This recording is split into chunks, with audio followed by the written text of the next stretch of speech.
Welcome to the Dropout Multi-Millionaire podcast, hosted by best-selling author and serial entrepreneur Brian Will.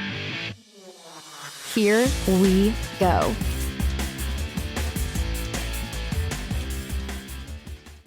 Welcome to the second episode of the Dropout Multi-Millionaire podcast.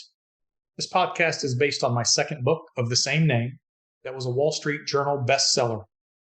I am your host, Brian Will, and I will be leading you down this journey of success and failure and learning from both. In this episode today, I'm going to be talking to my good friend, Ryan Fajkowski. I have known and worked with Ryan for, about 20 years. I've watched him grow as an executive in the corporate world, from a sales manager when I first met him to the VP level in a couple of billion-dollar companies. Over the last couple of months, however, have been the most exciting time because I've helped him with the acquisition of his first company, moving from the corporate world to being a business owner. So welcome to the show, Ryan. Thank you, Brian. It's a pleasure to be on and chat with you today.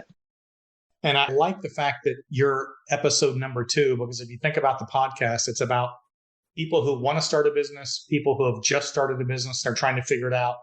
People have a business, they can't figure out why it won't grow or scale. And then people who want to sell a business. Well, you're a guy who came from the corporate world, and we're going to talk about that.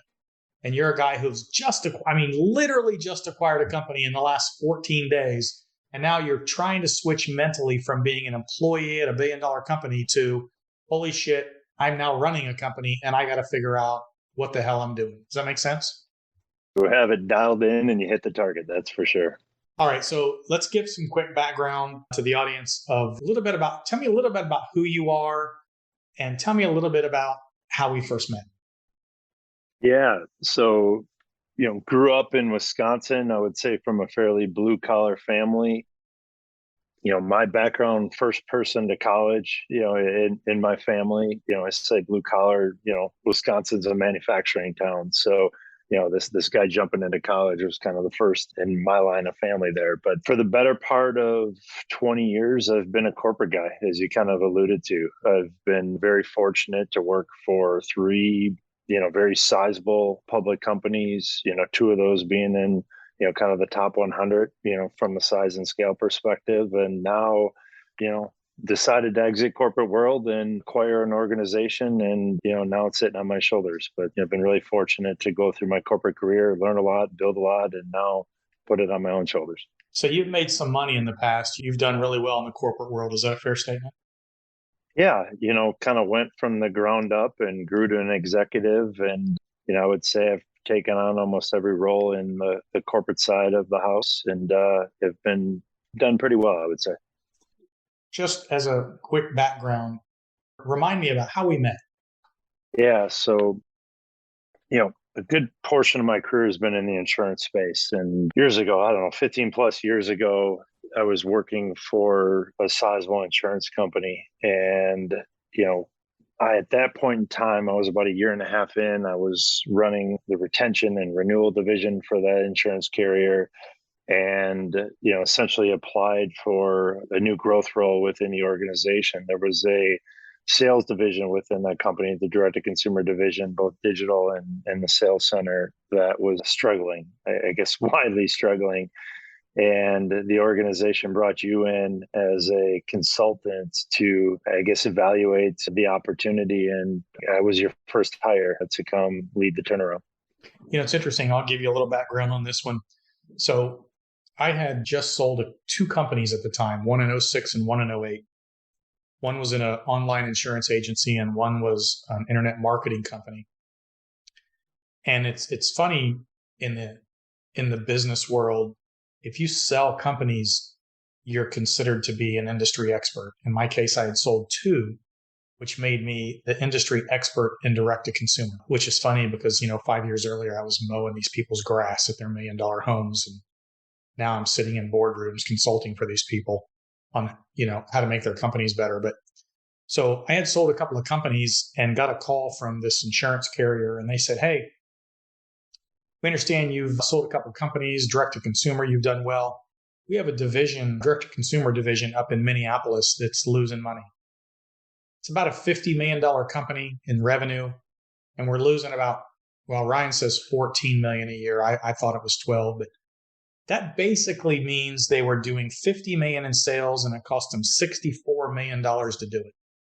Now that is a staggering number. I mean, who can lose 14 million a year and they're like, it's nothing. So they called me and they said, hey, can you tell us what's wrong with this division in Minneapolis? And I said, sure.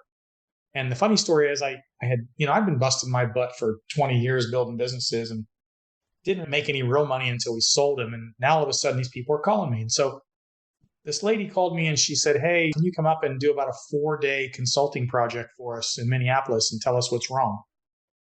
And I said, sure, but I mean, what's that worth to you? I mean, I have no idea. And she goes, well, about $100,000. I remember I'm sitting at home and this woman just tells me she's going to pay me $100,000 for 4 days. I was stunned. Now, mind you, I acted like it was no big deal. I was like, yeah, sure, I'll take your $100,000. So I go up there to Minneapolis. I do my little analysis. I go back to Milwaukee and I remember going into her office and I said, here's your 7 bullet point PowerPoint on what's wrong with your division over here. And she says, will you take this to the CEO and present it to him? I said, sure, when? She goes, now, let's go.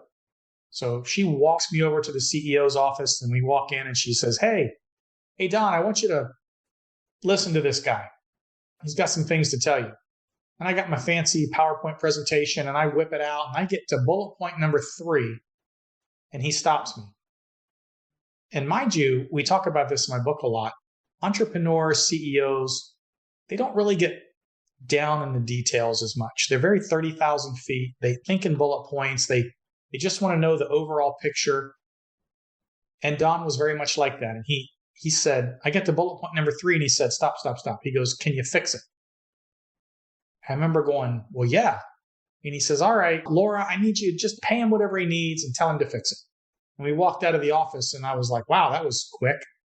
So they cut me this deal to go back to Minneapolis and fix the call center. And I told her at the time, I said, first thing I'm going to do is fire the management team. They don't know what they're doing. I call them corporate wonks, right? Management team are corporate wonks. I said, I need to bring some people in here that know how to run a sales organization. So they bring me 2 candidates to interview. I remember I interviewed both candidates and I said, look, these 2 candidates might be very good in the corporate world, but they are not salespeople. They're not killers. I need a killer. I need a killer who's going to run in here, who's going to come in here and going to turn this thing around because they know what the hell they're doing. And they said, well, we have this 3rd guy, but he's not very, very high up in the organization.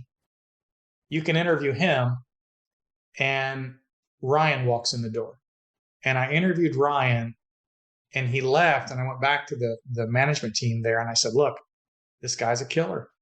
This guy, he eats what he kills. He knows what he's talking about. He's aggressive. He's down on the ground, dirty, rolling his sleeves up, getting shit done. This is the guy we need to run a sales organization. And so we hired him. So we put Ryan in that position and we took a division that was losing over $1 million a month.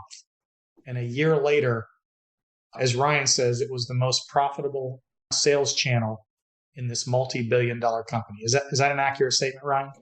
100%. And, over the course of the next, 7 years, I think roughly, it stayed the most profitable sales channel in the division, added another 150 million top line to it, grew the digital channel, digital assets, so it scaled went from every part. 50 million to 200 million.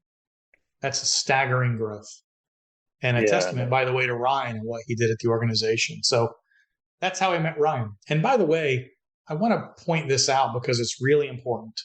This is a multi-billion-dollar company that didn't know what they were doing. So here you are as a small business owner, a medium-sized business owner. You think you're struggling with decisions? You are no different than every multi-billion-dollar company out there. They didn't know what they were doing, no more than you do. And the reason is because they're working with people.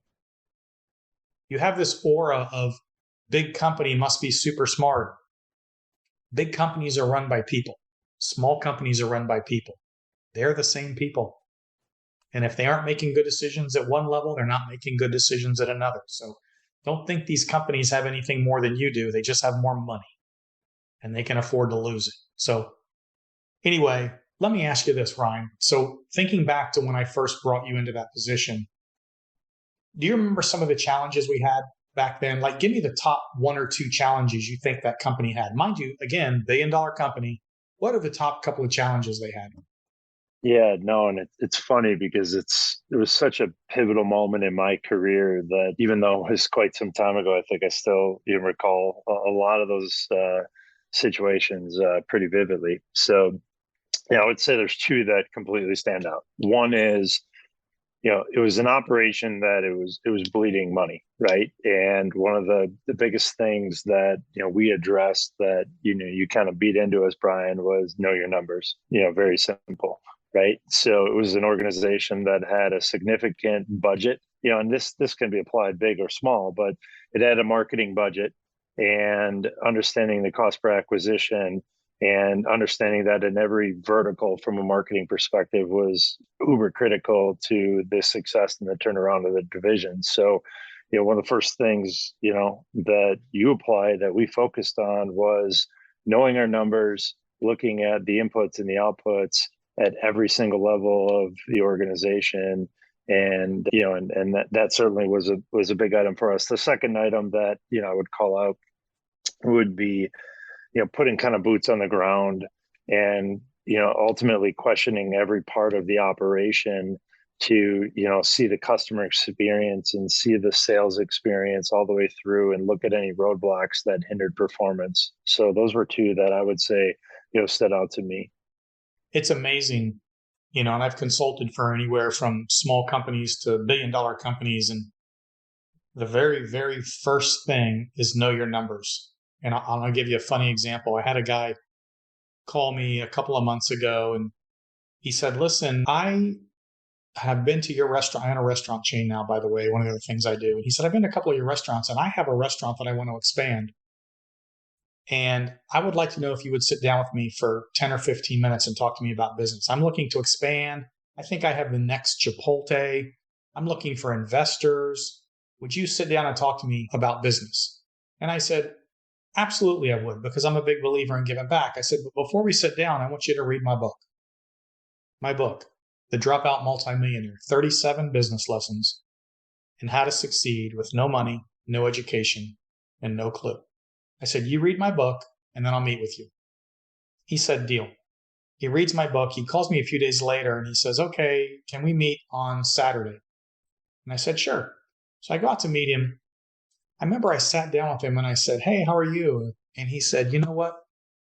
I almost didn't show up today. I said, why? He goes, because I read your book and I know the very first question you're going to ask me. I said, what question is that? He said, you're going to ask me for my numbers. I said, that's 100% correct. Do you have them? He goes, I do not. I said, you have the next Chipotle and you're seeking investment dollars and you don't know your numbers. He said, no. I said, do you have a P&L? He said, not really. I said, did you make any money last year? He said, I don't know. I said, that doesn't even make sense. Did you file your taxes? He's like, yes. Now, by the way, he's embarrassed to tell me at this point.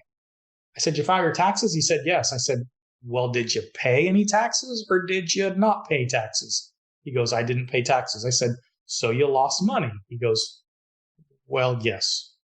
I said, okay, so where are your numbers at? He goes, well, I really don't have them. I just operate out of my checking account. And I said, listen, there is literally not a single thing I can tell you right now that is of any value to you. Go home, build a set of P&Ls, put your numbers together, call me back. Until then, I can't help you. And our lunch was over. He said, I'll do that. And by the way, he never did. You would be amazed how many people don't know their numbers, and it's the reason they fail. You have to have 100% control of your money, and you better know your damn numbers, or you're not really in business. You're just taking shots in the dark. So that's a big one. So Ryan, tell me, after that company you left and you've done some other things in the corporate world, tell me real quick what you did. Yeah, so I helped scale a direct-to-consumer, both digital and sales center for two publicly traded insurance companies. and then also spent some time in the telecom and legal space. Very similar kind of things, direct to consumer, building growth in the telecom space, building growth in the legal space or family law space, ended up helping start and grow the largest family law firm that's sitting there today in Wisconsin, as well as, taking on some big digital growth for a very sizable telecom company that was looking into the streaming business, and helped build growth for that organization. Most of my career has been in insurance, though. You've had some success in the corporate world. You've made some Yeah, money. You've done deals, small and big deals for other people, other companies. Is that a fact? 100%. Absolutely. But at some level in the back of your head, you wanted to be in business for yourself. Always wanted to kind of scratch that itch, right? When you're sitting in the position growing it for a company, you kind of always think you can do it better, right? Well, And I mean, you're making 200, 300, 400,000 a year. What the hell do you want to get in your own business for? yeah, fair question. To 400x, that number, and to ultimately build something great that I can stand behind, but to generate a return that typically you can't Blah, generate blah, blah, when blah, blah, you're blah, working. blah. I'm stopping you. Okay. Why do you want to be in your own business, Ryan? Don't give me the bullshit Yeah. pat answer that you're telling your investors. I don't give a shit about that. Why do you want to be in business for yourself? I want to scale the hell out of this and make a ton of money. Simple Okay, as that. here's the deal. I did a keynote speech in May for a restaurant franchise company, and I asked this question to all these franchise owners. They were franchise owners, and their franchise was selling restaurants, so they're the restaurant brokers, right? And I said, "Why did you guys buy a franchise?" And they gave me all the same BS pat answers. I said, "This is all nonsense. I don't believe any of this shit." The reason you bought a franchise, the reason you quit your job and you started your own business is because you thought you could make more money. That's the deal. Or you thought it would create a lifestyle that is better than the one you've had, meaning more time off, freedom to travel, all those kind of things, right? So, Ryan, my question to you is this. If you buy this company that you just bought and you're going to bust your butt and make less money than you make on your job now, would it be interesting to you to make less money? No, absolutely not. If you were going to buy this company, which you just did, and you're going to work just as hard, if not harder, is that what interests you? Yeah, not in the long run, that's for sure. So all the pat answers I don't give a crap about. Let's get down to the baseline, right? One of the things I said in episode 1 is this is a no bullshit podcast, right? The reason I believe you started your business because you think you can make a lot more money. You can sell it for a big exit. You can sail off in the sunset, buy your jet, and do it from the beach. Is that a fair statement? Yeah, I would replace the beach for a place in the you're a mountains ski going guy, down. right? I forgot. I'm a beach guy. You want to live. You're in Denver now, right? Yeah, I'm fine. I'm fine in the mountains, and so you want a chalet on the top of the mountain, ski in, ski out. That's your ticket. As you say that, Brian, I think it's one of those when you come, and grow from a blue collar family, you don't get handed a whole lot, right? And you build and grow for corporate America. To me, I mean, certainly I'm passionate about the company that I'm building, and the what it brings to the community that I'm supporting. But at the end of the day, I want to build for my family. I want to build a legacy, and I want to have generation wealth. And I think that's something that we're all striving for, right? Good. That's a good answer, because the thing about being in your own business is there's going to be a lot of bullshit that you're going to have to deal with. People are going to sue you. There's going to be a lot of crap. So your why better be so strong that you're willing to go through that, or then it's not going to work, right? You better have a strong, why am I doing this? Okay. So let me ask you this. You just completed this acquisition. How long ago did you complete this? 3 weeks ago. So it's fresh. 3 weeks ago. Okay. 3 weeks ago, you completed this acquisition. How did it go? Yeah, it was hot and cold throughout the process. I can tell you that even a couple of days up to it, I think I went to my wife and was like, "This isn't happening." It was a cluster. I was part of this with you. It was a cluster. Even I was going, "Dude, what are you doing?" Yes. Yeah, it's one of those where, when you're sitting in corporate America and now you're kind of shifting to do your own thing, there's definitely a lot of new learning experiences. And I had to draw on you and kind of the advisor group around me to make sure that, I was taking in, the feedback to pull the trigger and move this forward for sure. All right, I'm going to interrupt this one, Chris, because you just said something that is so important that if people don't learn, a huge mistake. You said the advisor group around me, and that is the key. And I'm going to give a quick example here. So I use this when I do speeches or whatever, and I say, "Hey, let me ask you guys something. Who runs Apple Computer? Who runs Apple? Do you know the guy who runs Apple around? What's his name? Currently today, Tim Cook. Yeah, Tim Cook is the CEO of Apple. Steve Jobs No, has been dead Steve's for a dead. while, right? Steve's dead. He's gone. Tim's running the show. Okay. So here we have Tim Cook, who's running the most profitable, largest company in the world, nearly $3 trillion in value, right? This guy's got to be smart. Would you agree? I mean, you can't run a $3 trillion company, be the most, you got to be like at the top of your game. It's Elon, it's Tim, it's Bill. These are the big guys, right? Tim Cook has what's called a board of directors. Yeah, you're familiar with the board of directors, right? I mean, pretty basic thing. Tell me, in your words, what do you think a board of directors does? Yeah, I think they should hopefully challenge the hell out of you, provide guidance, give experiences where you might have holes. And, obviously they have an obligation to help kind of steer the company and hold accountability. Good answer. So once a quarter-ish, I don't know what their schedule is, but let's just say it's once a quarter. The board of directors comes in and they sit in a big long table. You think about it like it's a long mahogany table, and it's got donuts and all that good stuff. And these are people from different industries with different backgrounds, different experiences, but all successful in their own way. And they all come together, and basically the board sits down and says, "Hey, Tim, what's going on at Apple? Tell me your challenges. Tell me your issues. Tell me what's going on." And then they all kick in their advice, their thoughts, their ideas based on their personal experience. It's basically everything they know to the situations that Tim's dealing with. And Tim sits up there and he goes, "Okay, here's the guys that are helping me make decisions." And he takes all their advice and he combines it all together, and then he makes the final decision for Apple. So Tim Cook, being the CEO of the most successful company on planet Earth, if he needs a board of directors, what in the world makes you think you don't? Are you smarter than he is? Are you more successful than he is? Or should maybe, just maybe, you should do the same thing? So when you said I took advice from all my advisors, that tells me I have a smart guy sitting with me, because he's not so ego-driven that he thinks he has all the answers. He doesn't think that everything he thinks is right. He's willing to bring people in and advise him to make the decisions he needs to make to move his business forward. That is a key point, by the way. If you learn anything out of this episode or any, it's bring in people who can help you make the right decisions, because you don't know everything. And if you will get your ego out of the way, your company will succeed at a much higher level.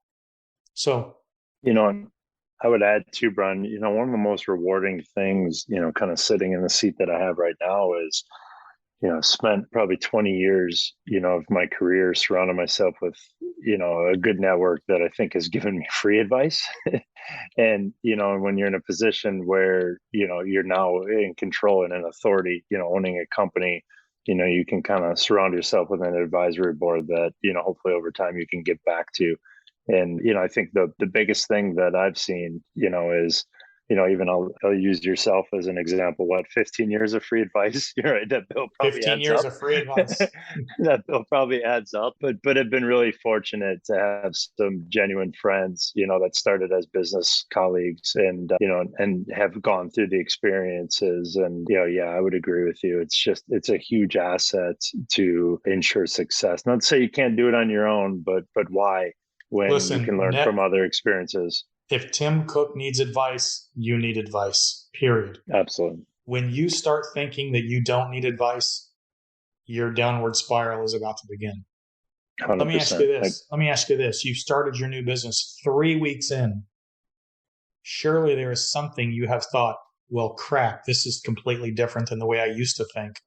What do you think? What do you think the number one thing is you've needed to relearn or start to learn or change the way you're thinking about what you're doing from being an employee to running your business? What's the one? What do you think is the one thing? Yeah. So the business that I acquired is supporting benefits and insurance for the self-employed or freelancer economy. And the foundation of the business, the business concept is a grand slam idea, right? From an execution standpoint, I think the first thing that I identified was kind of the bleeding of the finances is certainly there's knowing your numbers, getting control of your capital, understanding what's going in and out is kind of been the fundamental issue that I've had to place a lot of focus on because the business was ultimately bleeding when I took it over. It was bleeding big, as I recall. Yeah, absolutely. So what have I told you your number one goal is for the past 3 weeks? What's your number one goal, Ryan? Pretty simple. Get control of your money and know your numbers. Boom. Get control of your money and know your numbers. Because if you don't have that, I don't know what to tell you, dude. Your chances of success are in a downfall. Get control of your money and know your numbers. Yeah, and I think I've seen that for the better part of 15 years, walking in and out of organizations and helping drive scale. So, but that's now for it's sure. your money. Let me tell you something. There is a vast difference. And I've seen this with people that come from the corporate world and into their own business. For their entire career, they've spent it spending somebody else's money. Now they're spending their own. And when you spend your own money, that's not the same thing. Let me tell you something. If you haven't gone to bed on Thursday night trying to figure out how friggin' payroll is going to get done tomorrow morning, or if you haven't looked at your accounts payable and went, holy crap, how am I going to cover that? Then you haven't been in business for yourself yet. You need to control your money. So that's going to pretty much wrap it up for this episode. Tell me, here's your self-promotion, Ryan. Tell me about your company. Appreciate that. So, the company's called Self Good, and essentially there's, sitting there estimated 70 million Americans that kind of fall in this, hey, I don't work for the man type of space, right? A lot of them, people call them the gig economy or freelancer economy, 1/3 of the US workforce. And the objective of my organization, Self Good, is to build benefits and insurance solutions for really an underserved economy, someone who doesn't have employer-sponsored insurance. And the objective of Self Good is to really dial in products that are dedicated and focused on the self-employed individual's needs. And we've created a technology platform and insurance solutions to, provide robust solutions to the self-employed. So really excited about the insurance carriers and partners that I have in the business. And the objective through digital and partners is to sell a lot of insurance is really good value to a consumer. So really excited about the opportunity ahead and what we're building. And I think we have something that I learned very early on in my career. If you provide value for the money, you have a successful opportunity. And I think that's something that we're doing. One of the things I like about the company that you're running and some of the products that you're offering, and when I look at this gig economy, as you call it, or people who are self-employed or underemployed, whatever they are, and they're either have an ACA plan, Obamacare type plan. A lot of them are having struggles with the fact that even in the ACA, the deductibles are so high that it doesn't cover anything, or premiums are so high that you can't afford it. It's a tough market, right? I spent 20 years myself in the insurance industry, and it's tough out there right now. One of the things I like about what y'all offer are these gap products, the ability to cover deductibles and accidents and critical care, and cover the things that the basic plans don't cover. Or even if you can't afford the whole ACA plan, you've got plans that I've looked at that allow you to get in at a cheaper rate and get you some coverage much, much cheaper. So pretty excited about what you got going. It's a pretty cool company, and I think you're going to do really, really well. So anyway, I appreciate that. Yeah, that's our episode for today. Again, if any of this is interesting, keep listening. Episode number 3 is going to come out. the Dropout Multi-Millionaire podcast. Again, my name is Brian Will. This has been Ryan Fajkowski today. And as I said in episode 1, you got to be in the game to win the game. Get in the game. We hope you've enjoyed this episode of the Dropout Multi-Millionaire.